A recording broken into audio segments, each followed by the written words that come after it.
Sumo बाहर जाने के लिए रेडी हो गया, लेकिन तभी निंगी वहाँ पे आया और कहा कि तुम मेरे ओमेगा हो, फिर भी तुम हर रोज बाहर क्यों घूमने चले जाते हो? तुम्हारे अल्फा को अभी कितनी सारी चोटें लगी हुई है, तो फिर तुम्हें घर पे रह के उसकी देखभाल रखनी चाहिए ना। सुमो ने उसे किस किया और बताया कि मुझे को बस मेरा थोड़ा सा काम है, मैं दोपहर तक वापस आ जाऊंगा।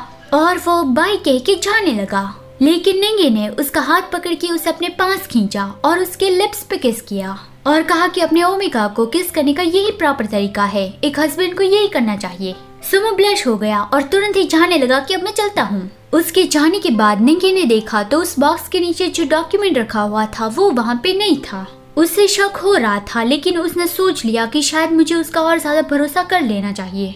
सुमो यहाँ अपने ओमेगा डैड से मिलने आ गया और वो डॉक्यूमेंट्स देते हुए कहा कि इससे आप अपील कर सकते हो। सुहान वो सारे डॉक्यूमेंट्स देखने लगा और एक पेपर हाथ में आते ही वो रुक गया कि ये तो उसी की हैंडराइटिंग है। वो 20 साल पहले की यादों में चला गया। एक होटल रूम में कपड़े फ्लोर पे इधर उधर पड़े हुए थे। सुबह सुहान की नींद खुली तो वो चादर से अपनी बॉडी कवर करने लगा, क्योंकि उसके सामने एक अनजाना पर्सन था। सुहान डर रहा था और उसने पूछा कि क्या सच में कल रात उन दोनों के बीच में सब कुछ हो गया।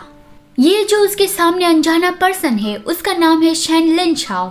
वो शैन ग्रुप का प्रेसिडेंट है, रिच एंड हैंडसम और साथ में प्ले बॉय भी है। उसने बताया कि कल रात को तुम ड्रंक हालत में मेरे पास आए थे, क्योंकि शायद मैं बहुत ही हैंडसम हूँ।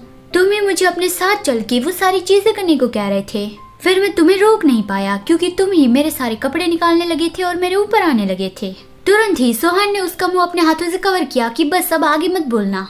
वो ब्लश हो रहा था तो शैन लिनशाओ उसके बारे में सोचता है कि ये ओमेगा तो कितना इनोसेंट है, और उसने कहा कि छोड़ो उस बात को, उसे बस एक क्रेजी नाइट समझ के भूल जाओ।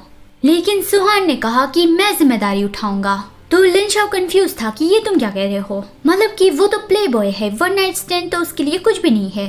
लेकिन फिर एक हफ्ते के बाद सुहान फिर से उसे ढूंढते हुए आ गया। लिनशाओ ने उसे भगाने की कोशिश की कि मैंने कहा नहीं था कि उस बात को भूल जाओ, लेकिन सुहान ने उसका हाथ पकड़ा और उसके आगे घुटने पे बैठ गया कि लिनशाओ, मैंने इस बारे में बहुत सोचा और मैंने कहा नहीं था कि मैं जिम्मेदारी उठाऊंगा, तो फिर मैंने फैसला कर लिया है। उसने रिंग के साथ उसे प्रपोज किया कि शैन लिनशाओ, क्या तुम मेरे पार्टनर बनोगे? लेकिन लिनशाओ इससे बहुत ही सरप्राइज था कि हे, ये तुम क्या कह रहे हो। तो बस इसी बात को याद करके सुहान की आंखों में आंसू आ गए। सुमो के पूछने पे उसने बताया कि कुछ भी नहीं, वो बस मैंने इस फाइल में कुछ सिमिलर हैंडराइटिंग देखी तो इससे मुझे किसी की याद आ गई, लेकिन लगता है कि मैं कुछ ज्यादा ही सोच रहा हूँ। सुमो कहता है कि आपको अब भी उसकी हैंडराइटिंग याद है, तो लगता है कि वो आपके लिए बहुत ही इम्पोर्टेंट पर्सन होंगे। सुहान अपने आंसू वाइप करते हुए कहने लगा कि सबके लिए कोई ना कोई तो इम्पोर्टेंट होता ही है। ये सुनकर सुमो का फेस रेड हो गया।